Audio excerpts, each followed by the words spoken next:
Welcome to another exciting episode of Musa and Show. Here is what we have today. Kune-article engiyibonile ekhuluma ukuthi kungani uPresident Cyril Ramaphosa engaresignanga after ukuvela kwe-scandal sePhalaphala.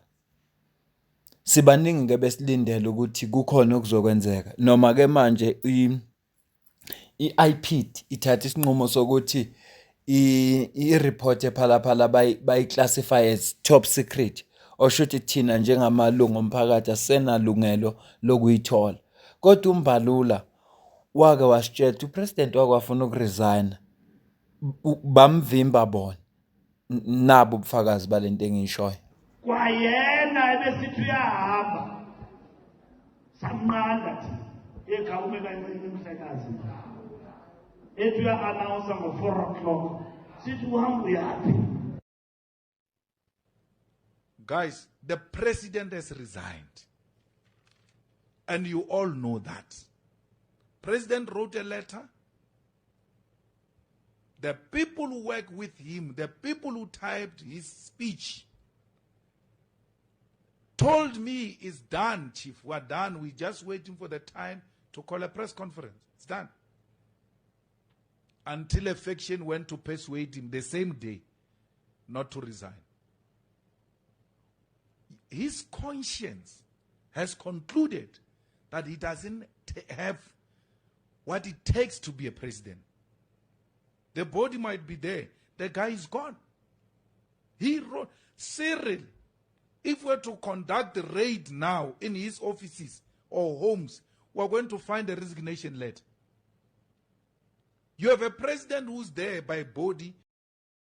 Nginqenela ukwenza ivideo mangithola le statement. Kodwa ukuthola le video kaMbalula futhi lo abayenzile uyihlanganise kahle wayihlanganisa nale kaMalema.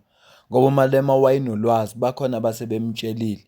Uthi laba ababhala speech base bemazisile ukuthi uPresident uyibhalile resignation letter uyahamba. Njengoba ke ethi yena ifraction yahamba okhuluma naye. Abombalula ke labo abahamba bamtshela chief ungakhathazeki awuyindawo. So angisamangali ke kungani indaba yePhalaphala igcina iclassify as top secret ingoba bayazi ukuthi uvikelekile bazomvikela bona.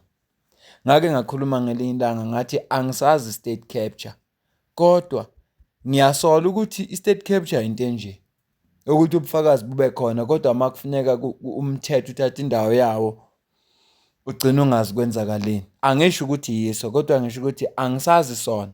Kodwa mangathiwa nje angisola ukuthi state capture into enjani ngiyacabanga ukuthi ngingathi into enje. Sizoyifunda ke le article siza ukuthi bathi utheni uJudge Raymond Zondo. And understanding how the coal supply agreement worked, they did something extraordinary, Chairperson. They sold 9.64% of the shares in the newly acquired company to Mr. Cyril Ramaphosa, a political heavyweight, and made him chairman of the newly acquired company. That was a strategic decision to use the former Secretary General of the African National Congress and former Secretary General of the National Union of Mine Workers, a member of the National Executive Committee of the ANC at the time. They knew that the profitability of the company could only come from a successful renegotiation of the coal price and ignoring by Eskom of the penalties that were accumulating at the time.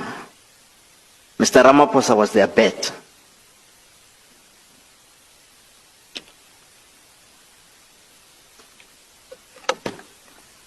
The profitability of Optimum was therefore dependent on the peddling of political influence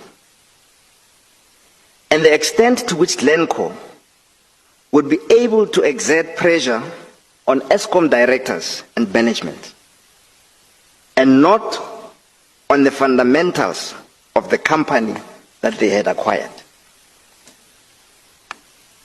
This, in my opinion, was the source of Glencore's problems.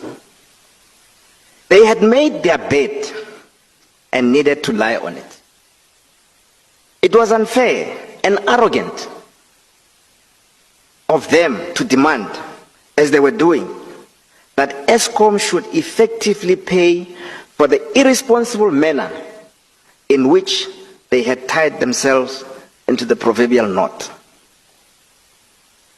You observed, Chairperson, that on my arrival at Eskom, there was, and I quote you, a complete change of attitude on the part of Eskom on the deal that had been proposed and had been supported by various levels of. Ngithe ngaphambi uba ngifunda i-article, ngithe nje ngaphambi uba ngifunda i-article, angiqale ngifake la mavi necessary. Uzobona ukuba necessary kwawo uma sengifunda i-article yale nkulumo kuthiwa ishuwo u-former Chief Justice. Ngingakho ngifaka lama-video. Ngicela ukucaphuna ivideo yokugcina la khuluma khona u-Treasurer General we-EFF uMphile Mawute. Emveni kwalapho-ke sobe sesifunda i-article. Kodwa lama-video abalulekile ukuze masifunda i-article sikuqonde ukuthi ithini le article kithi. Futhi iziphi izinto okukhulunywa ngazo. Nanokukhumbuzana ukuthi konje kwakhulunywa ini kwiZondo Commission of Inquiry. Then yini eyenzeke emveni kwalapho. During the time of Brian Molefe, the minister was Malusi Gigaba. I remember at one point Malusi came to East London when we were shipping the wagons and locomotives out of East London to Mozambique. He came because he believed in that struggle. Brian Molefe personally went to Tanzania to negotiate for a deal of Transnet manufacturing and maintaining the rolling stock of Tanzania Railways. And then Siyabonga Kama was the same. And then President Zuma came, the way he believed in this project that we're in. He came and he graced our ceremony by launching the Trans-Africa locomotive. But then since after that came the Ramaphosa administration, that did what? That said, no, you can't go beyond the borders. And they won't say it to you, but you'll just see with them declining anything and everything that seeks to speak to expanding your wings beyond the current. And that was, it didn't come as a surprise, by the way, because that was the regime of Maria Ramos. Maria Ramos did not believe in us expanding our wings beyond South Africa. And who's Maria Ramos? You're talking Trevor Manuel. You're talking, it's the same current regime. It's the current administration, actually. So we are in that situation. And we said, I personally said, look, my conscience would not agree that I still sit here and see that we will reverse all the gains that we're making.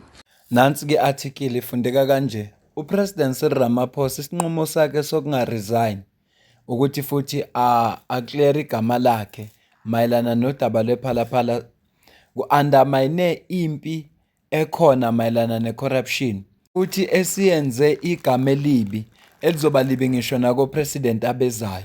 Njengoba oyinhloko ye-state ebhekene namacala a-serious misconduct noma ukungaziphathi kahle. Bathi-ke lona ngumbono ka-former Chief Justice uRaymond Zondo okhulume kwi-Anti-Corruption Conference at Nelson Mandela University. Ebihleli lapha iy'nsuku ezimbili le conference ihostwe i-Center for Law in Action ibambisene ne-Fish Force. Lana-ke bathi bacaphuna amazwi kaJudge uRaymond Zondo. Athi uma ucabanga ngomholi weqiniso, bonge kube nakungabaza ukuthi uma uRamaphosa wagcizelela ekuthenini ufuna ukuresigna bese esimela leso sinqumo. Ngabe unikeze lelizwe leli ithuluzi elibalekile kabi ukuthi lisebenzise against corruption kanye nezenzo ezingalungile.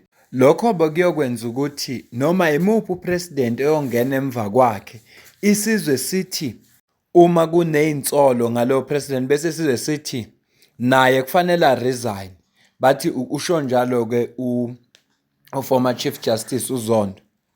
Baqhubeka la bathi uZondo bephawula mayelana ne-media report ebiclaim ukuthi after former Chief Justice uSandile Ngcobo ekhiphe report uRamaphosa wasikaza ukuthi uzoresigna kodwa wanqandwa ama-senior leaders we-ANC.